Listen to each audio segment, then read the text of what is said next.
Good afternoon. My name is Dan Attridge. I'm the Dean of the Law School. For those of you who are not familiar with university terminology, younger siblings perhaps, that means I'm the principal of this school. So it's my great pleasure to welcome all of you here today. In today's ceremony, we will be recognizing our JD students who've completed one of our certificate programs.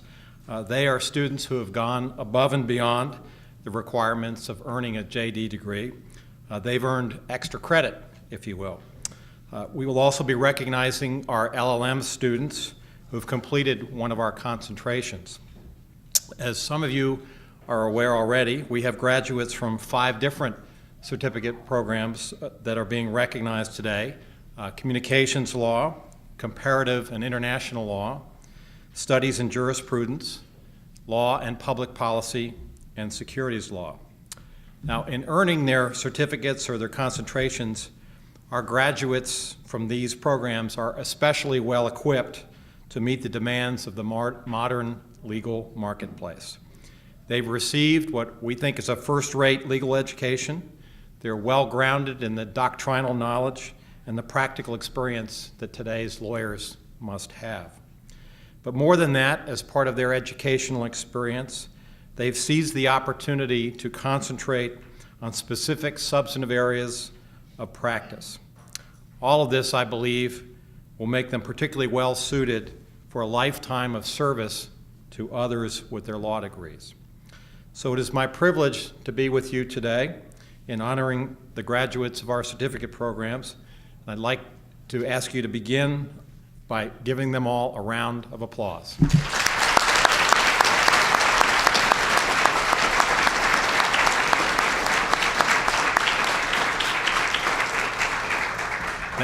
Now we're going to work our way through the 5 certificate programs one by one, and it's my pleasure at this time to introduce Professor Donna Gregg. She is the director of our Institute for Communication Law Studies. Professor Gregg?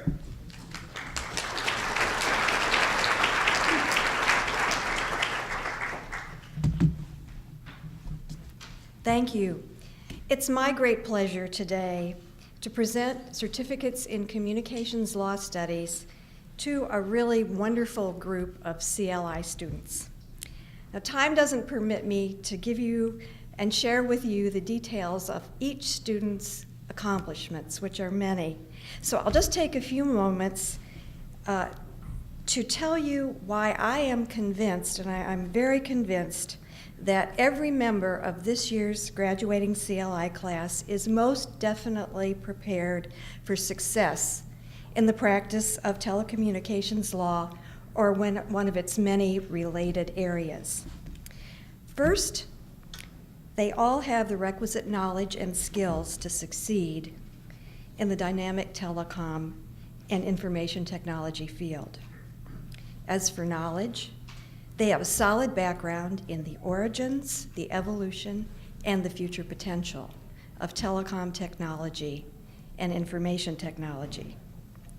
As for skills, they've all taken advantage of opportunities to apply the knowledge that they've gained in the classroom in their work in the field. Through externships, they've worked on real-world legal problems and live issues beside experts and seasoned practitioners in law firms, in commissioners' offices at the Federal Communications Commission and the Federal Trade Commission, at trade associations and public interest organizations, and in the legal departments of major media and telecom companies' offices here in Washington.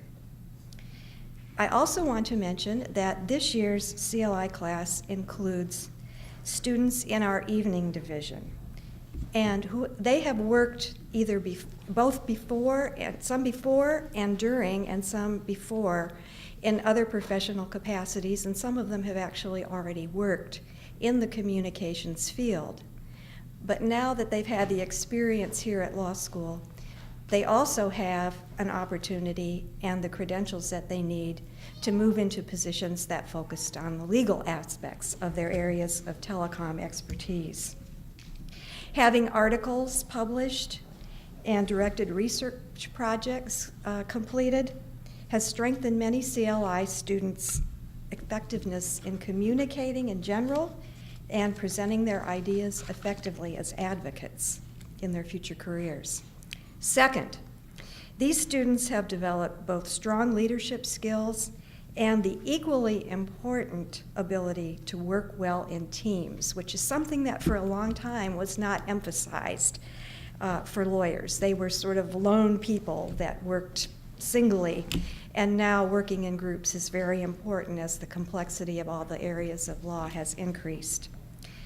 Class members in this CLI class have served as presidents or officers of the Communications Law Students Association and other student organizations, as well as in editorial and in management positions of our law journals. The proficiency that they've developed in working in teams or groups in the classroom where we do problem-solving exercises and joint group classroom presentations will also serve them very well in practice. Third, through participation during law school as student members in the Federal Communications Bar Association, a national organization of lawyers involved in this field, and benefiting from mentoring of our more than 400 loyal alumni of the CLI program, each student who receives a communications law certificate today has access to a sizable and expanding network of professional colleagues, potential employers, and clients. So I'm especially pleased that this group has also demonstrated a very strong commitment to public service. Each year, many of them have served as volunteers to prepare for and work at a major fundraising event, a charity auction sponsored by the Federal Communications Bar Association, and they work right along with the practicing members of the association. And this year, the organization, with the auction and the help of our students, raised a record-breaking $140,000 to support a local organization that establishes cultural, recreational, and educational programs to empower economically disadvantaged students in the Washington area to realize their full potential. And many members of the FCBA have told me that without the help of the CLI team that comes in and helps them with this, that charity auction and ones in years before would never have been as successful. So now it's time for the students to come forward and stop and shake hands first. Yes, shake hands. And then we will move to the center of the table, and Constantia Dedoulas will present you with your certificate. But she will call your name, and then you come up. So are we ready for the next? Okay.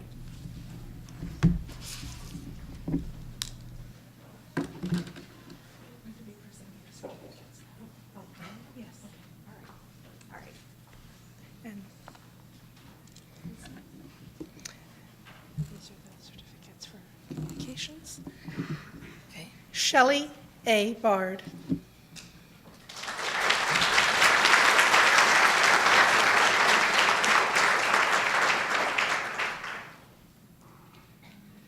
Excuse me, can we have you shift a little bit to the center so we can have the emblem behind you? Thank you. There, lovely, thank you.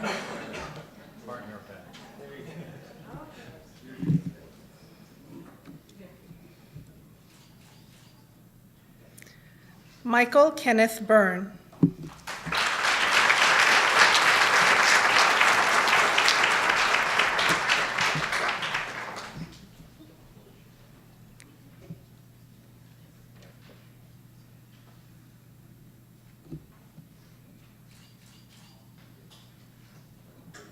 Patricia Catherine Cave.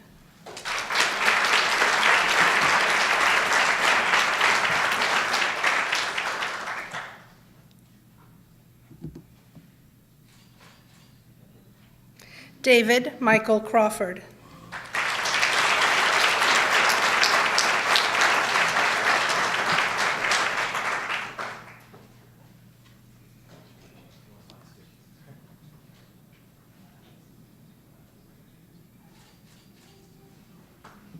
Brian and Davina.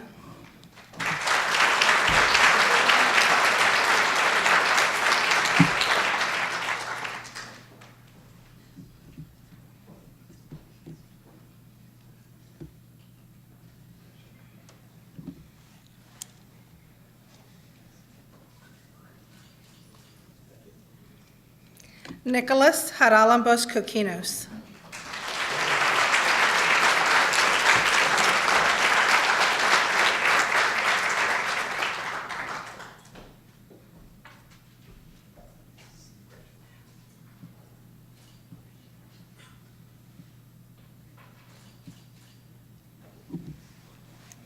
Allison Nemeth.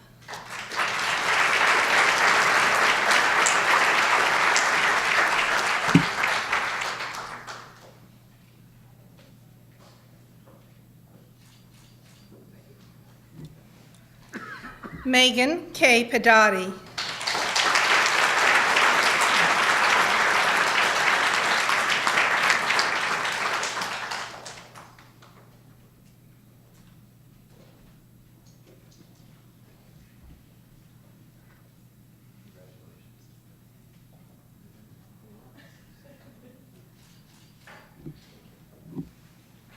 Stephanie Burgess Power.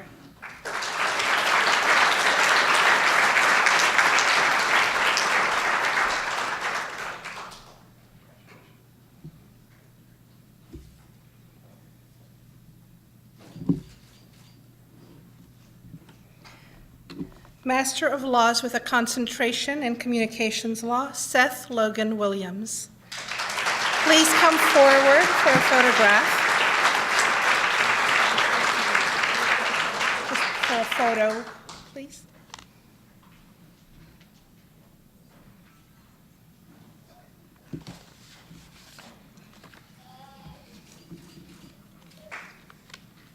Thank you. Yes, would you like to say something?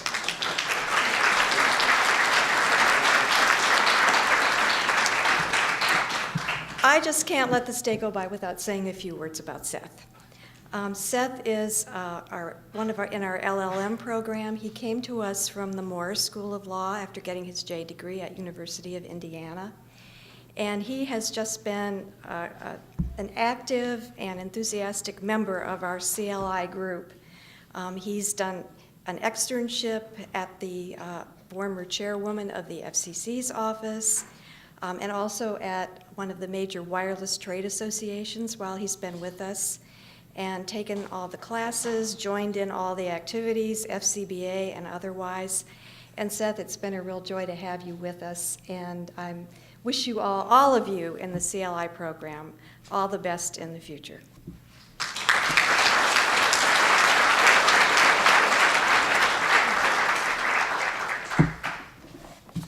Now it's my privilege to introduce Professor Rhett Ludwikowski, not easy to say. Professor Ludwikowski is the director of our Comparative and International Law Institute. Professor? Thank you, Dean.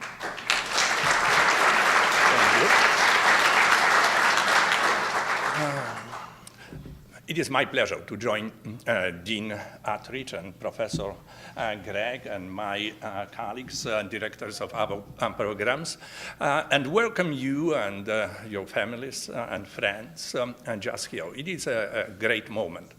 And I'm especially pleased that I can be here with you today because in last 22 years, I believe, I was running our summer program in Europe, in Poland actually. So I tried only to record some tapes and send you also beyond the tape. This year, because we have another program in Rome, our program in Poland starts a little bit later, and I am really happy to be with you.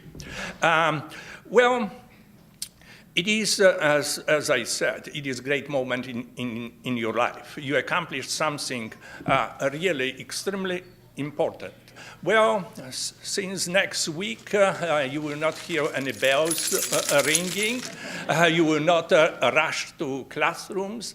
You will not get with demanding exams or demanding research projects. You will get other challenging projects and, well, in your real, mature professional life. And I am certain that you will be successful. Well, tomorrow you will get diplomas, which will confirm that you got this really good legal education. Today, we will distribute and already began distributing certificates which confirm that you got something very special, that you have expertise in one of the areas of our specializations which we offer at this school, something really special. It does not mean that if you will shop around for your dream works or jobs, you will get them tomorrow or starting next week. But believe me, maybe your diplomatic career will not start on Monday, but, well, it will start one day, definitely. However, you needed something. Now, well, you are mature lawyers, but you have to be also mature business people.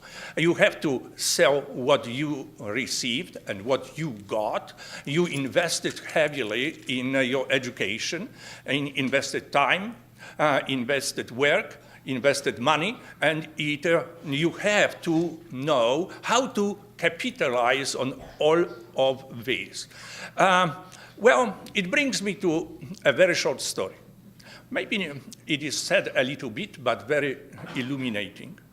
Well, it is about old gentleman sitting in front of his house with his dog and with his legs in the water. There was a flood, and the house is all in water. And there is no rescue. He does not have a car, but anyway, he would not be able to pass through this water. Well, but suddenly he sees two boats approaching him. And the people sitting in these boats invite him, encourage him to join them and, well, be rescued. And he says, no, I will not leave my dog, I will not leave my house. I believe in God, and God will save me.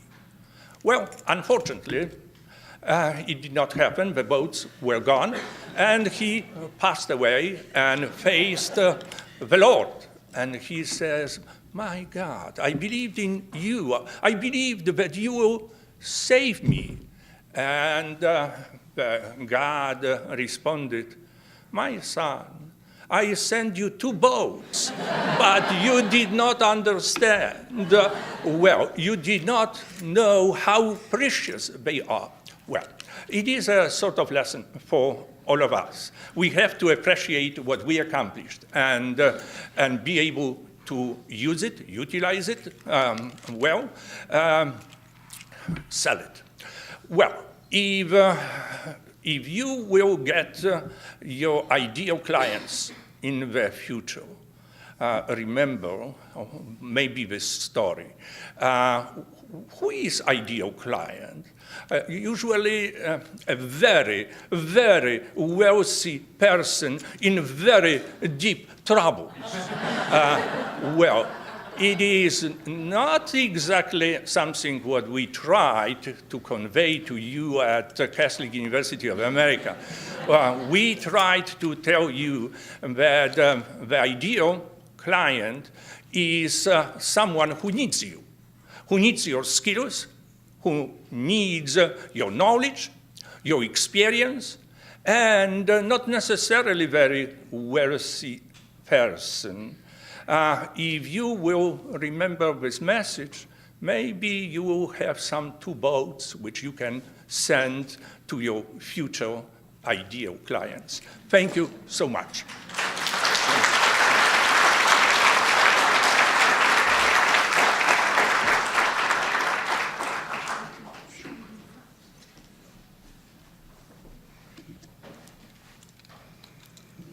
Michael Carlton Brown.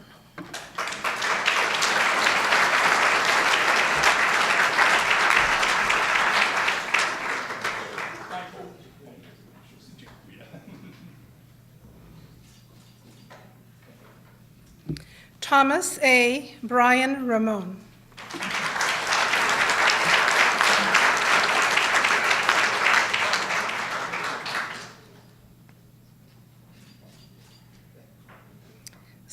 Senchel Sonia Charles.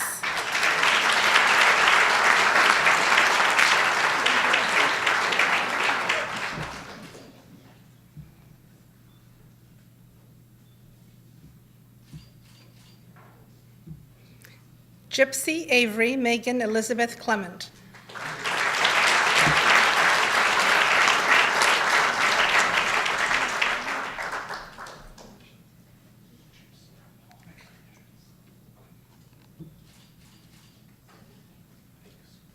Michael Scott Corbin.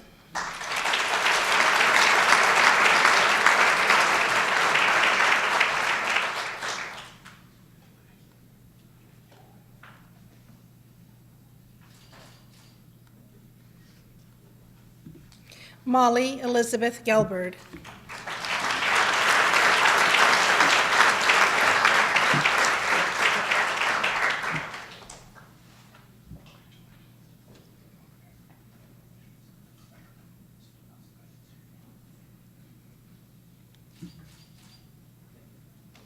Alexander William Kalim.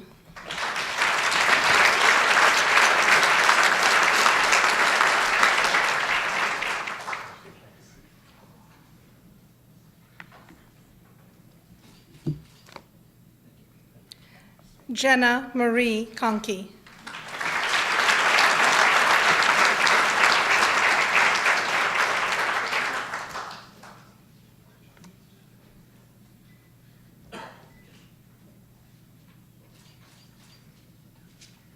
Lawrence W. Malazuski.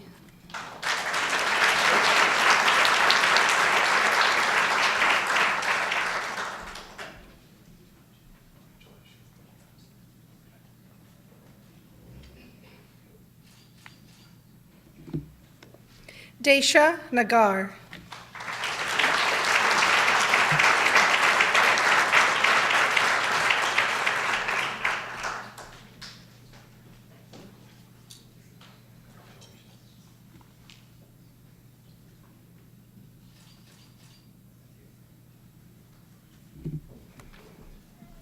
Mary Rose Patterson. Unfortunately, she is running late. Okay. Jessica Joanne Retka.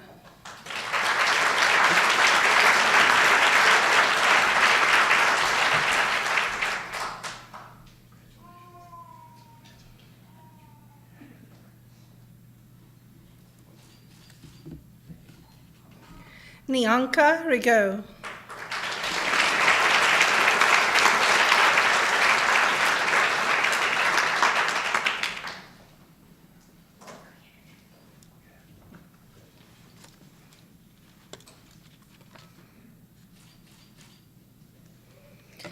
Anahita Sami.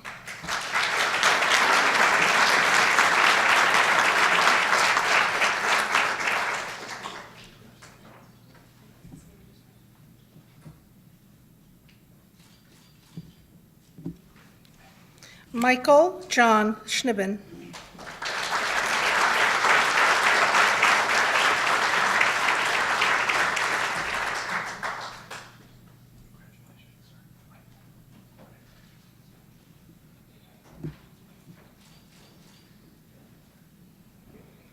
Martin Uribe Francia.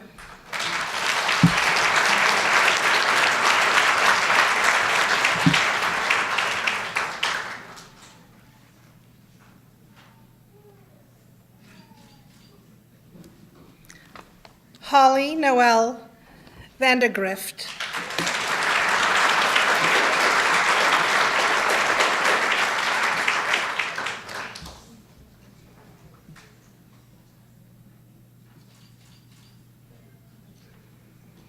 Kenneth Ray Watson, Jr.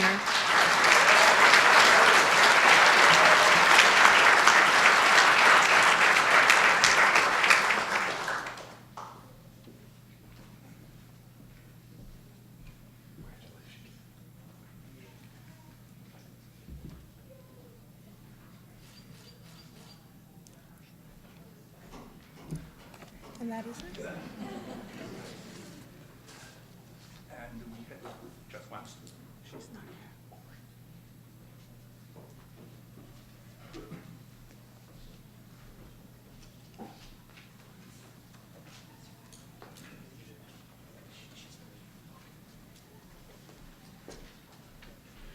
Now it's my pleasure to introduce Professor William Wagner, who is the director of our program in Studies in Jurisprudence. Professor?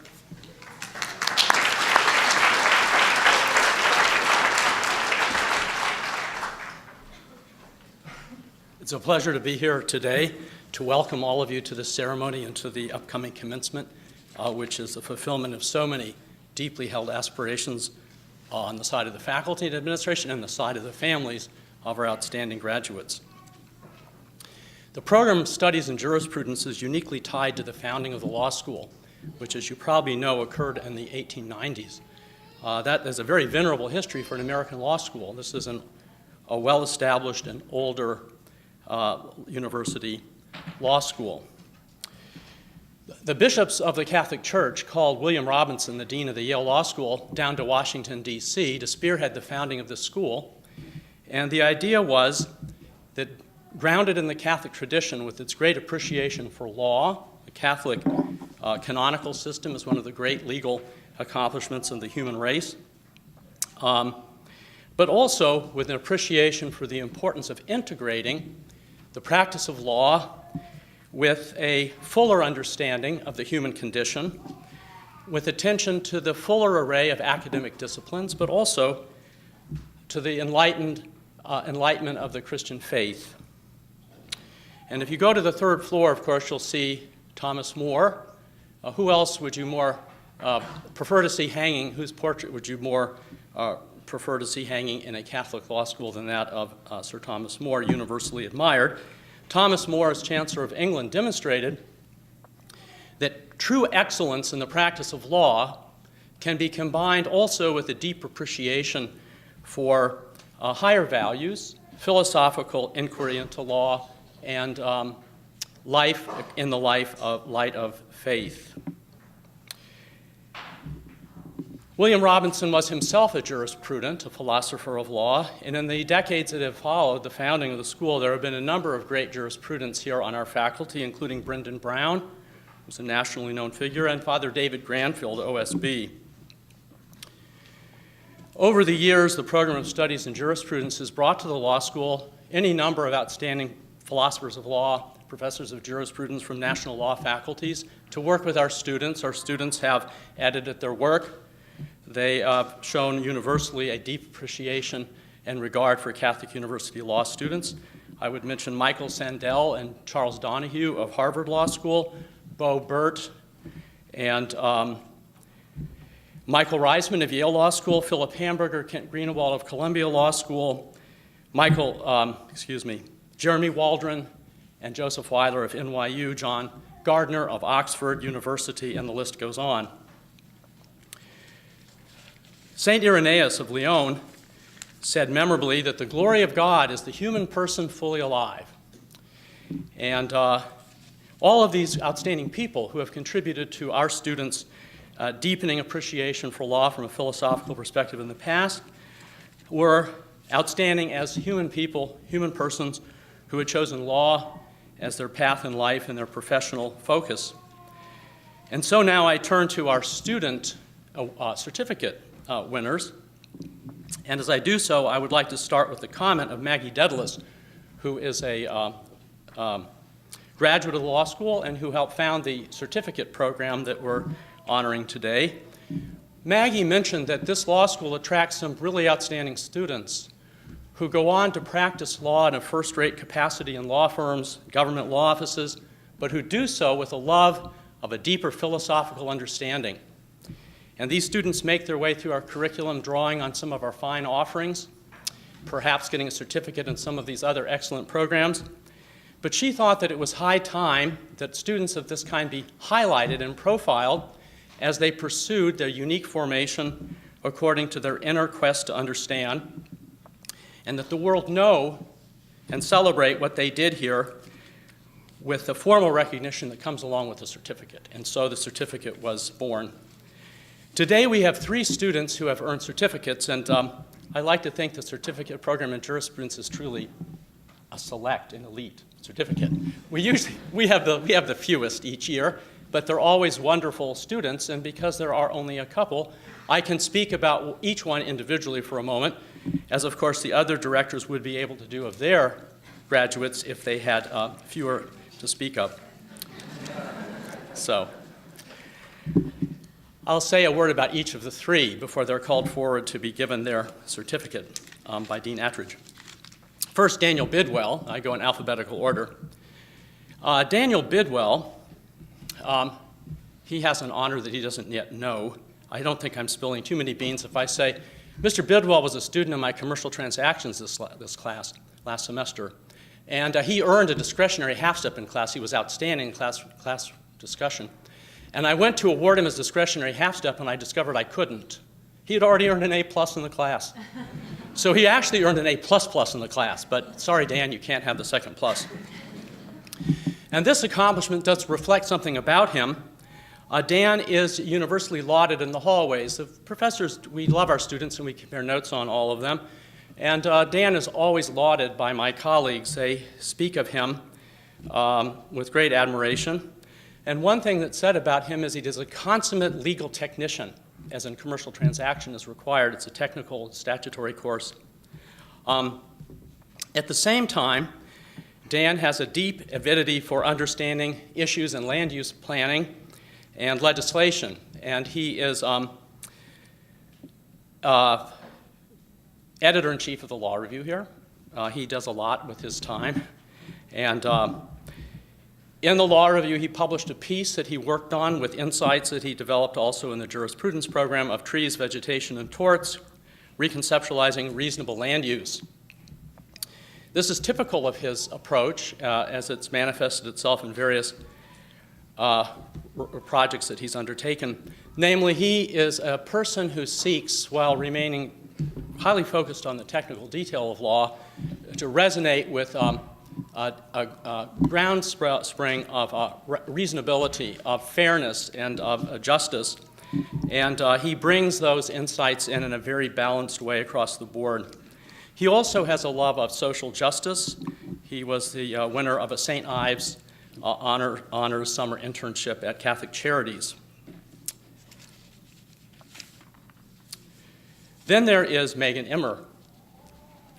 Megan Immer, and here we see, again, Megan has distinctive professional interests, just as Dan had his in land use planning. And in the jurisprudence program, we fashion and tailor the program for the student to interface with their technical legal interests. Megan Immer has a great interest in criminal law and procedure. She has a standing record of work in the U.S. Attorney's Office and in the U.S. Department of Justice, where she has undertaken to great recognition various serious projects dealing with professional ethics and disciplinary rules. In her legal curriculum within the law school, she is focused on trial practice,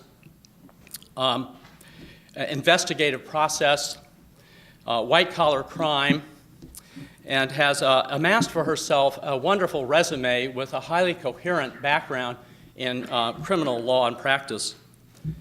What we can say about Megan is that she has a great appreciation for procedure in the service of a responsible pursuit of the truth.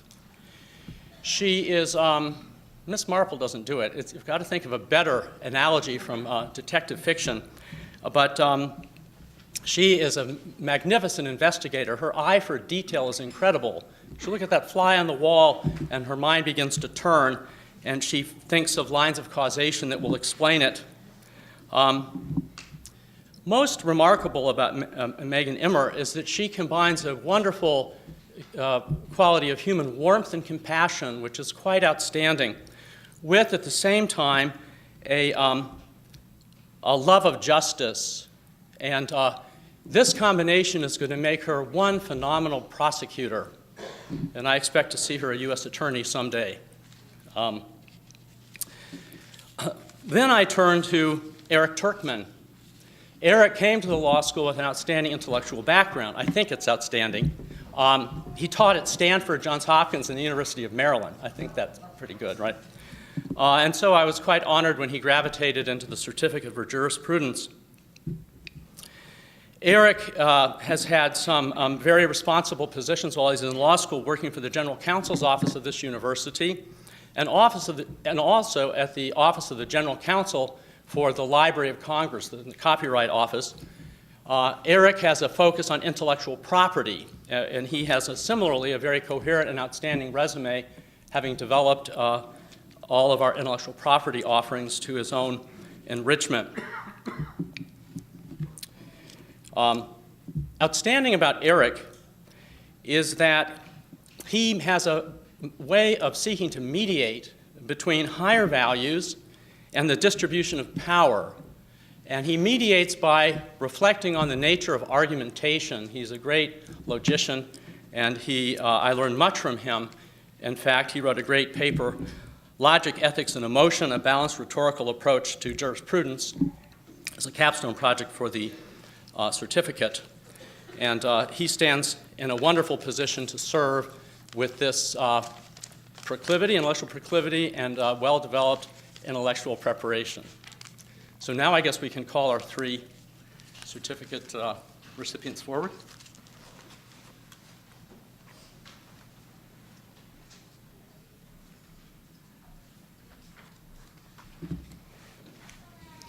Lawrence Daniel Bidwell.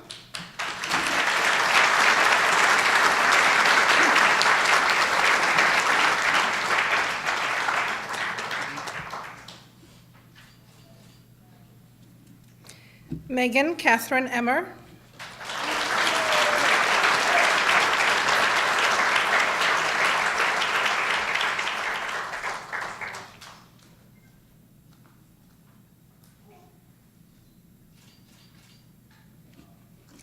Eric Faik Turkman.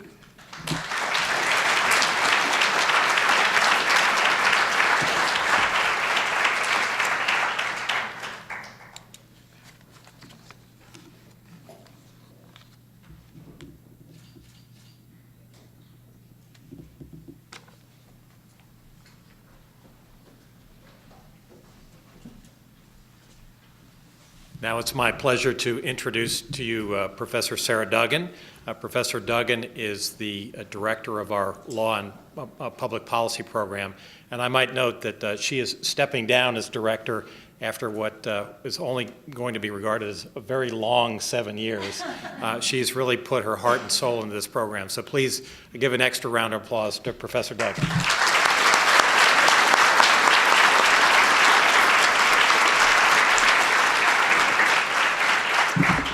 Thank you, Dean Attridge, and thanks to all of the members of the administration and the faculty who are here today and who have done so much over the years to support our LPPers. I want to introduce one person in particular. I see that Professor Rima Ali, who is one of our outstanding alums, as well as a teacher here, sneaked in. Rima, stand up just for a second. Rima is one of two people who led our students through their final year in the LPP program along with James Cadogan. And she's an example of our LPP alums. Rima went from here to work in immigration and then worked at the White House. She now works for the Secretary of Defense, and she just won a Truman Fellowship. So great things are ahead of you. But it's wonderful to stand up here and look around and see so many of our best and brightest students here. And it's a great, great pleasure to meet those of you who have loved them and supported them throughout their journey. LPPers, I am so very proud of you. You've worked hard, you've mastered the tools necessary for effective public policy making and advocacy, and you spent hundreds of hours each working with organizations here in our nation's capital that are at the very center of public policy. On top of this, you found time to work in law journals, moot court programs, and a host of community service projects and pro bono programs. But among your most exciting accomplishments are the projects you've done during the past year in the LPP practicum. For example, Jaquisha Cardwell focused on the black-white achievement gap among children here in our nation's capital, and Jaquisha devoted a great deal of effort to working to increase reimbursement rates for highly ranked early education programs to help expand services that work for our children and families, and then to incentivize other centers to upgrade their care. Have you ever wondered if your Metro train's going to be on time? Well, Elizabeth Donovan has worked on increasing transparency for local commuter transit, particularly by working with release of Metro's on-time performance data. Do you know the difference between a cyber event and a cyber attack? Well, if you're in the cyber policymaking field, you'd better, and Mike Flynn has worked really hard on getting that done. He's worked with a number of different policymakers to enhance understanding about critical events and to enable us to communicate better. What about internet access for kids? Does it make a difference? Many children in the District of Columbia do not have at-home internet access. Brian Indovina has advocated in his LPP project for expanded broadband internet access for DC's K-12 school children to improve their electronic literacy and to improve school performance. Now, Sujin Kim is a little like our First Lady in that she's very interested in healthy eating. And Sujin's project began right here in the law school as she worked to improve our food service and to acquaint us all with healthy eating and to make a difference right here. So if you see a lot of us looking really fit, thanks, Sujin. Jessica Kleinman came to law school after receiving her Master's of Public Health to find ways to advocate for laws promoting children's health. And Jessica worked on a practicum project that she'll pursue as an Equal Justice Works Fellow next year on expanding the range of healthcare options available to children and their families when those children are suffering from asthma. Now, Michelle Leese, who served as our student coordinator extraordinaire, is worried about protecting our privacy. Do we want CCTV in the District of Columbia? Well, Michelle says no, and she's worked on a campaign with DC policymakers to prevent the installation of live monitor CCTV cameras. David Porras has worked to answer two very important questions. He's worked on a project to examine the Anacostia River Watershed Implementation Plan, that's a mouthful, but to reduce pollution in the Anacostia River by working with government officials and local stakeholders on ways to dispose of pet waste appropriately. But the most important question David answered this year was, is it possible to save the environment and fall in love? And David is sitting here today with his new wife, who is also a member of the class of 2014, Christina Battaglia. They were married last Saturday in Richmond.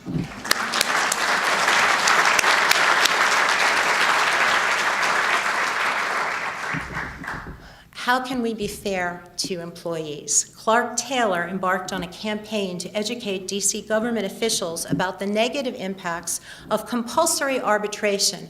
For example, someone working in a minimum wage job who might have an employment dispute might need to go to Arizona to try to resolve an issue. Clark is advocating for legislation in DC that would require employers who have forced arbitration contracts in their employee contracts to have those held within DC or within a reasonable distance of DC. And finally, how can we help those, especially appropriate on this Memorial Day weekend, how can we help those who serve our country so well to safeguard our liberties?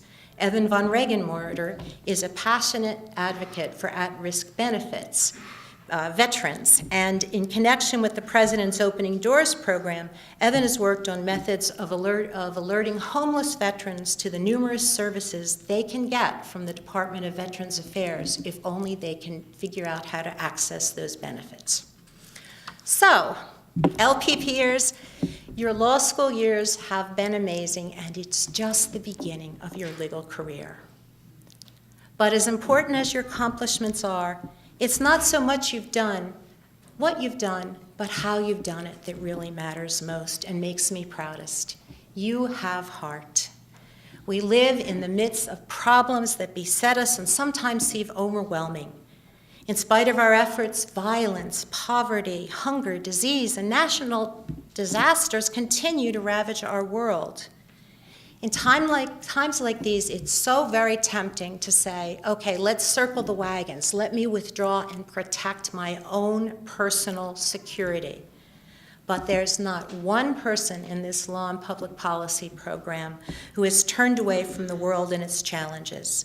Again and again, from courtrooms to conference rooms, from Capitol Hill to the White House, from homeless shelters to schoolrooms, and from campus to the international arena, you have shown how much you care about those who are marginalized by society, and you've worked to protect our fragile planet. You are committed and passionate people. And you know what? And this is true for everyone here. We need your dedication and your commitment. You are about to take your places in the rising generation of leaders, and we need to count on you and everything you've learned and everything you brought with you. We need you. Now, I know that many of you firmly believe that law professors spend a great deal of time looking for obscure rules of law and kind of diabolical hypotheticals. You think that's what we do. You're right, and it's fun. I must admit, though, that we don't do that all the time. The rest of the time, we think about how to teach you, hopefully we've succeeded in teaching you, the skills you'll need to go forward in your legal careers successfully. But even more importantly, I hope that we've helped you to believe in yourself and in the power you have to do good in this world. As a young lawyer, I was fortunate to have the Honorable Spotswood Robinson III as a mentor.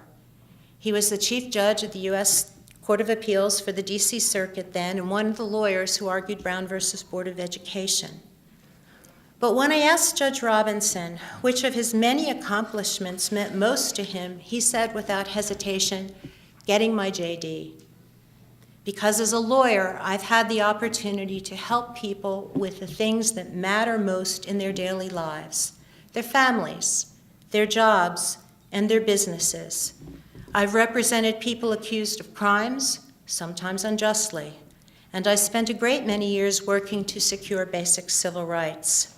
As a lawyer, I've had the opportunity to stand for everything that is best in our country, particularly our commitment to freedom and justice for all people. So I hope the JD degree you receive tomorrow will help you soar to wonderful new places. But never forget that our system is just only if it protects those who are most vulnerable and least able to protect themselves.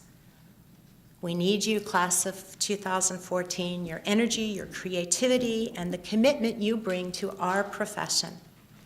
You can do just about anything if you believe in yourself and that power you have to do good. May God bless you and guard you and guide you on your way. Congratulations, class of 2014.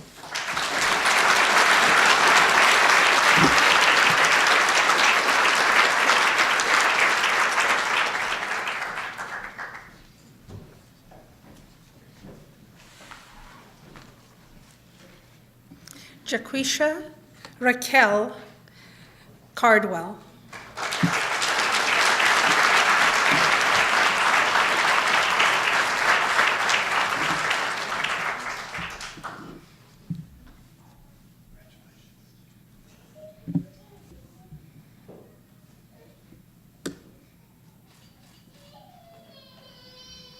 Michael John Richard Flynn.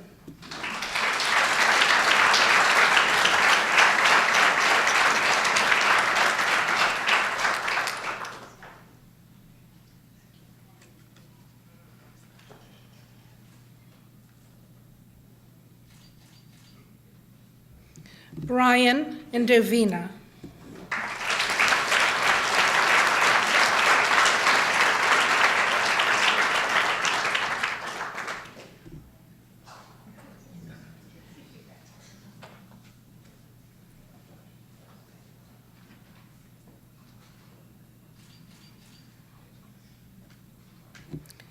Sue Jean Kim.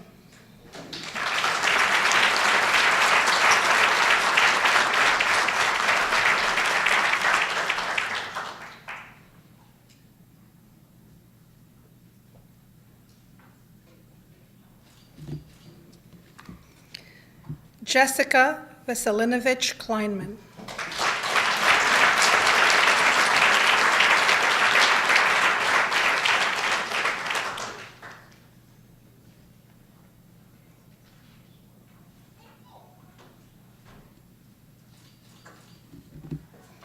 Michelle W. Lease.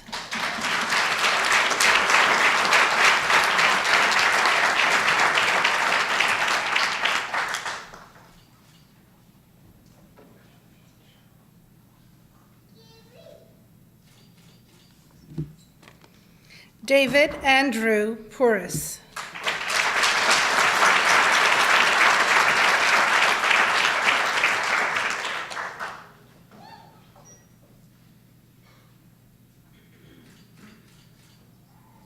Clark Lesby Taylor.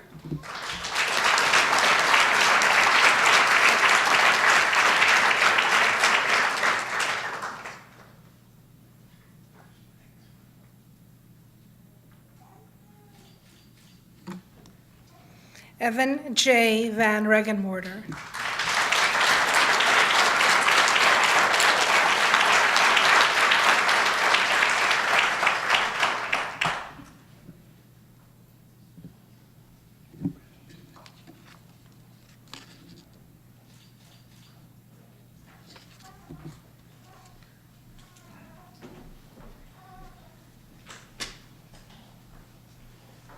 And now, last but certainly not least, and perhaps most entertaining, it's my opportunity to introduce Professor David Lipton, who is the director of our securities law program. Professor Lipton?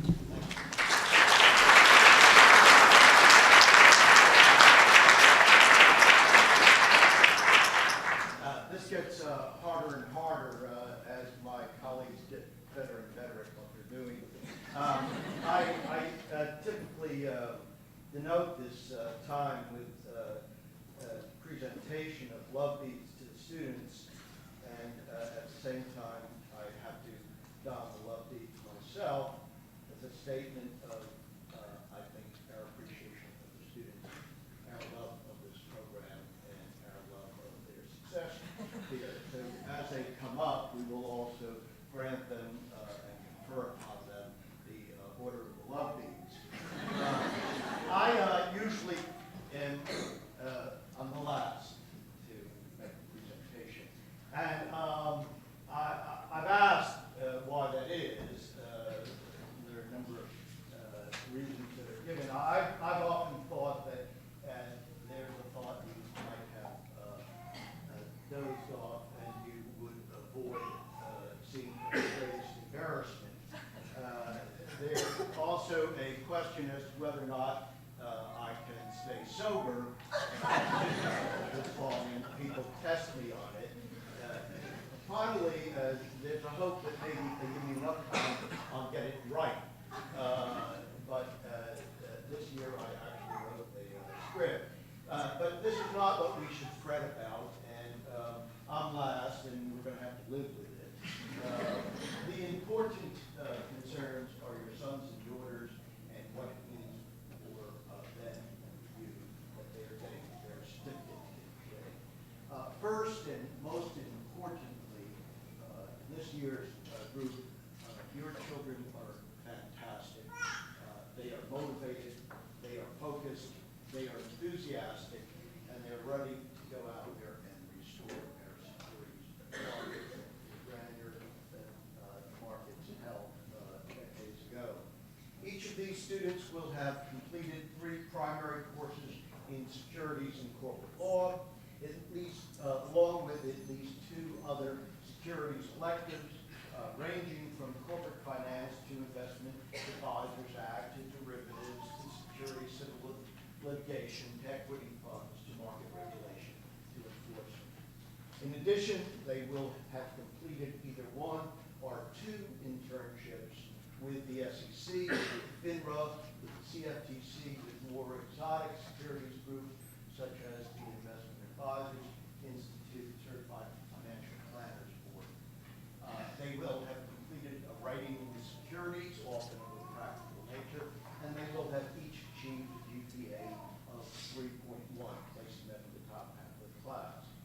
They will have heard from a great variety of prominent speakers during their 3 years here. This past year, we brought to the school, give presentations to the securities program students, 5 distinguished practitioners ranging from a commissioner of the SEC, the lead partner at the biggest securitization of assets firm here in town, the director of enforcement at the SEC, as well as the senior counsel of the Commission's Office of International Affairs.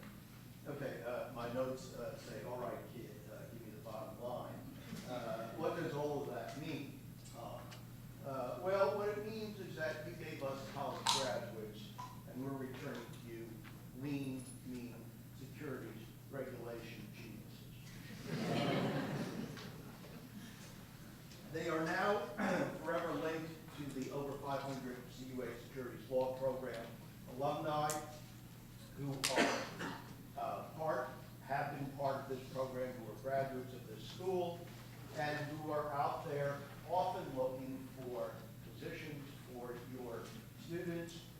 They're with government, they're with private firms. They are sometimes with self-regulatory organizations, trade associations. The partners with whom I communicate with at firms tell me that they'd rather have a CUA grad than one from Columbia or from Cornell. And I say, really? Why? And they say, because our students are practice ready and no one needs to hold their hands. And that's the truth. Will they all have jobs by the time they take the bar? I can't predict that. But in the past 5 years, they've all had jobs by December. 4 and 5 years ago, they've all had jobs by the end of September in the last 3 years. Right now, 3 of our students have jobs. Right now, 3 of the students are in the process of interviewing with firms, with a bank, with FINRA. I believe one of those students might have an offer by early June. I have sat down with every single one of the certificate students and asked them what they want and what they have achieved. And together, we have sent their resumes to alumni, personal contacts of mine, to adjunct faculty, and to school boosters. And I will continue to be there for each student who works with me in this process until he or she finds a job.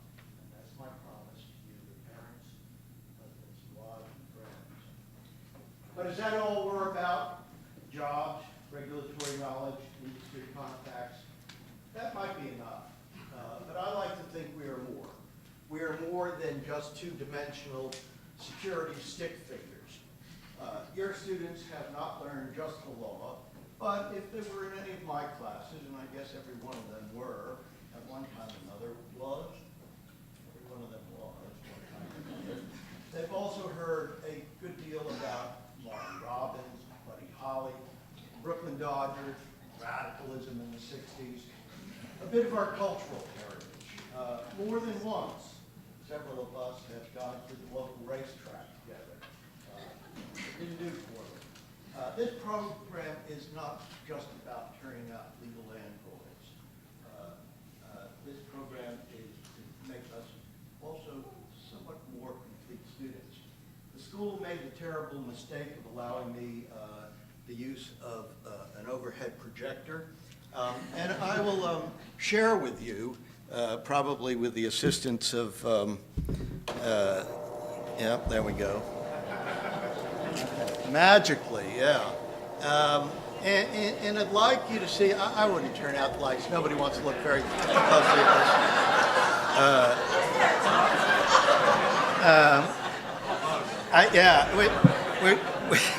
We planned this very tightly. These are some of the things that we use as tedium breaks in class, and you might wonder what the significance is. And it's hard to say other than to say that they allow us to question ourselves, and they allow us to question who we are and what our fears are and what our passions are and how we see ourselves. I'll give you an example with good luck. The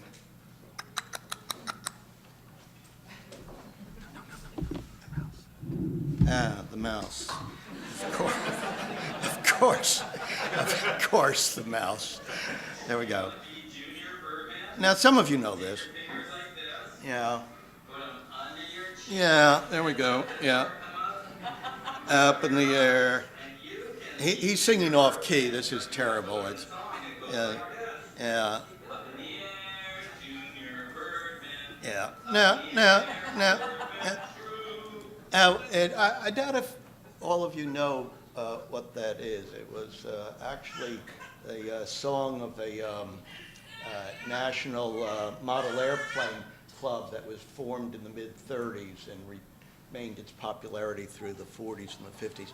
And I showed this to the students, and they think it's just absurd, and they think it's absurd that we used to sing that. Some of you, I did. And I say to them, well, what do you think you're going to look like when you look back on communicating by texting all the time, doing your Facebook bios, playing video games? Are our values that much different than the values of those that we've come before that we sometimes laugh at? Another one, and this will be fast. Here we go. Oh, David, I said don't put that one up. Oh, please. Oh, this is so awful. Yeah, this is what we had to worry about. Gosh, in the 50s, those were our fears. We weren't worrying about international terrorism. We're worrying about radiation and giant ants coming out of the desert. That was a 1954 sci-fi film called Them. By the by, don't worry about the ant. There was a sheriff there who had a Tommy gun and shot him. And the ant is gone. The ant's gone. Gone. And finally, you got a little glimpse of that last one. I wanted them to hear some Aaron Copland. I wanted them to know that there's good music that came out of the 20th century. This is Fanfare for a Common Man. Guess where it premiered and for what symphony was written? Midwesterners? Ohioans? It was the Cincinnati Symphony. It goes on. It's a beautiful, beautiful piece. So, do you want to be lawyers? Do you want to be lawyers and not know Copland? Do you want to be lawyers and be well-rounded? In short, there's nothing common about our securities students. There's nothing common about our securities graduates. There's nothing common about our securities program. They are all special students, they are special graduates, and they're going to be dynamite attorneys. They will be well-rounded professionals, and I hope that they have all of your support and all of your pride. And I thank them all, and as they come down, I'm going to say a few words about each one of them so that you don't have to sit there as I ramble on anonymously. We're going to have the dean and Ms. DeJulis will read out the names, and my recollection is that the first one, and Dean DeMoy is going to help us with the conferring of the honorary love beads. And my recollections, the first one is Chris Belichico, who is up here somewhere. And Chris twice was on our national moot court team, making the quarterfinals one year and the semifinals another year. I believe he was one of the reasons why we got best three last year. And Chris was also one of my research assistants, and I'm most proud of him and appreciative. I grant him the honorary love letter.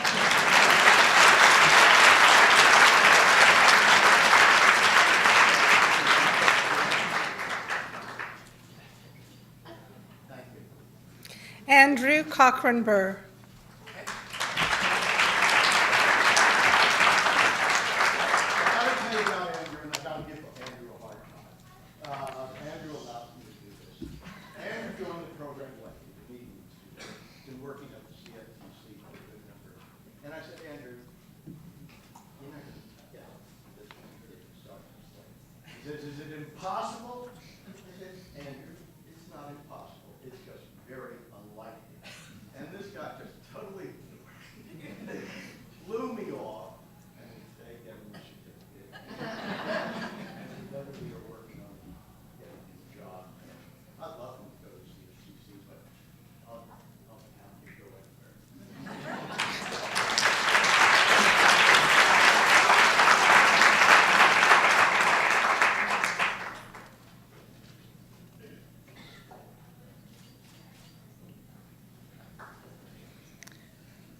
Brian Joseph Farnkoff.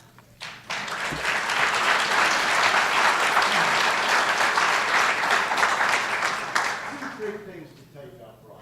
One, he worked on the Hill before he came here, so he knows his way a little bit about the Capitol. And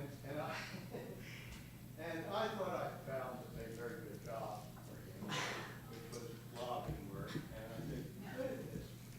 And Brian, and I don't believe I'm yet revealed my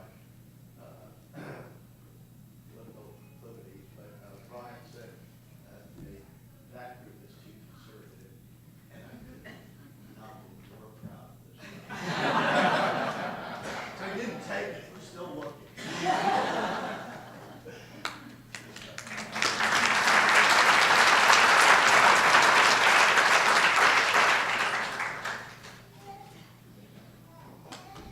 Andrew D. Getzinger.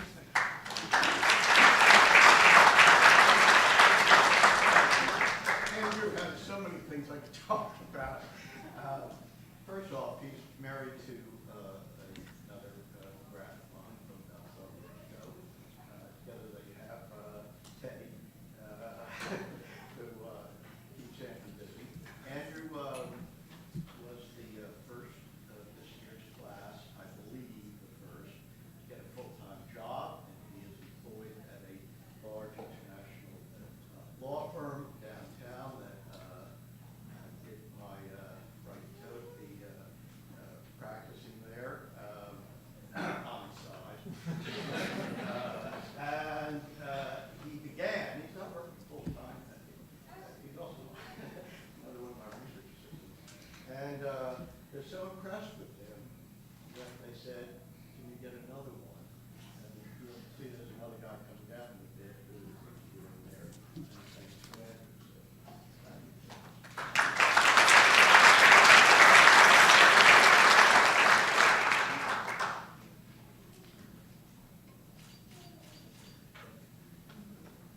Michael John Goswell, Jr. Mike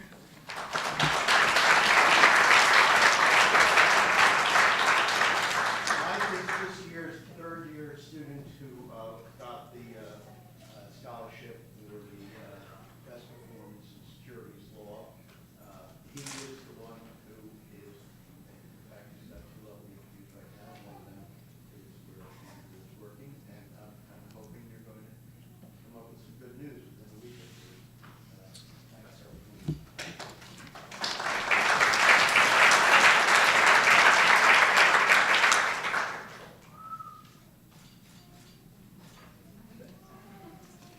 Trevor C. Henn.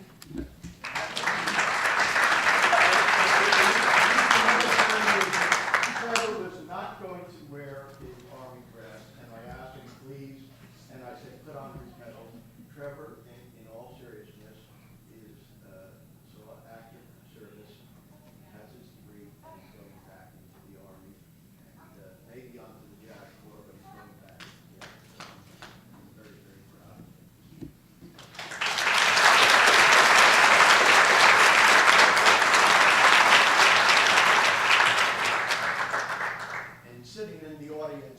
Dr. and his wife, also in the military.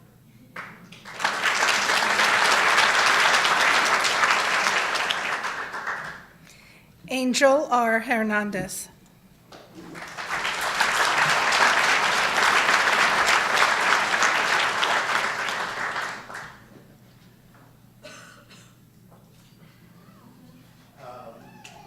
Angel is one of those people who I didn't get to meet till late in the program, and I thought that was very fortunate for him. He, along with the next fellow who's coming down, claimed to have been in my corporate finance class, and one day both of them just disappeared for 3 weeks, and they were in Singapore, Hong Kong, and they came back and they cleaned up, and as an honor to that, I learned how to say Angel's name correctly, and it's not Angel, it's Anno.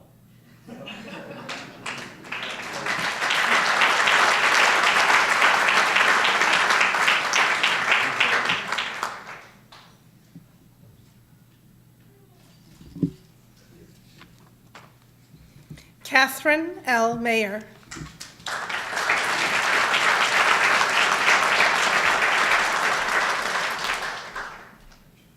Kate was on the moot court team this year, and she also has 2 internships with enforcement at the SEC and at FINRA.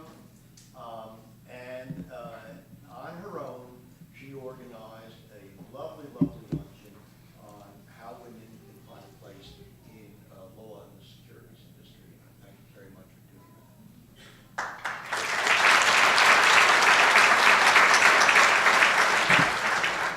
that. Abiemwens Oganis.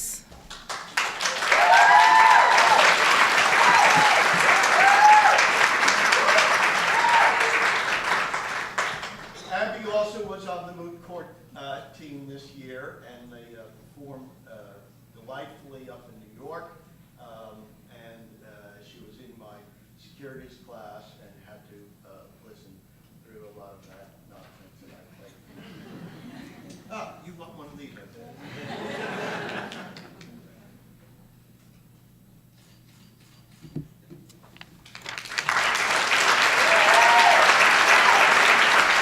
Matthew R. Summer.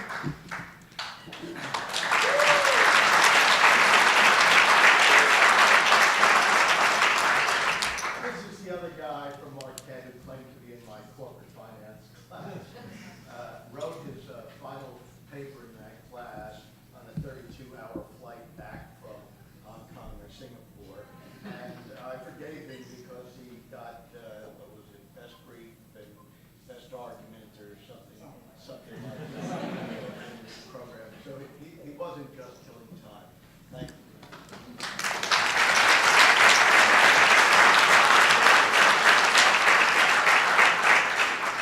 I thank all the parents and husbands and wives and friends for the support you give these students during this time, and thank you for letting me be here.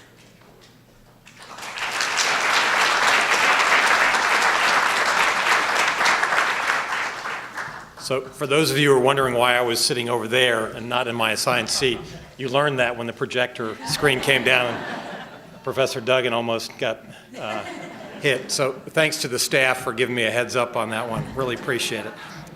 So let me conclude our program today with a thank you and an invitation and a reminder. First of all, a thank you to our faculty directors. Thank you very much, all 5.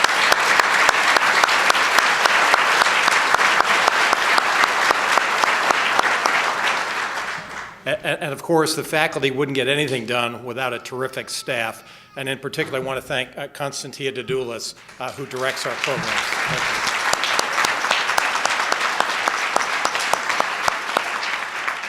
you. She and others make our programs run so well during the year, and we really appreciate that. Next, an invitation. All of you are invited to a reception in the atrium here, right behind me here, where you came in. And finally, a reminder to all of our students who received your certificates, please join us for some group pictures, which will be taken outside near the atrium staircase or in that vicinity. So we conclude. I thank you all for coming today, and I look forward to seeing everyone at commencement tomorrow. Thank you.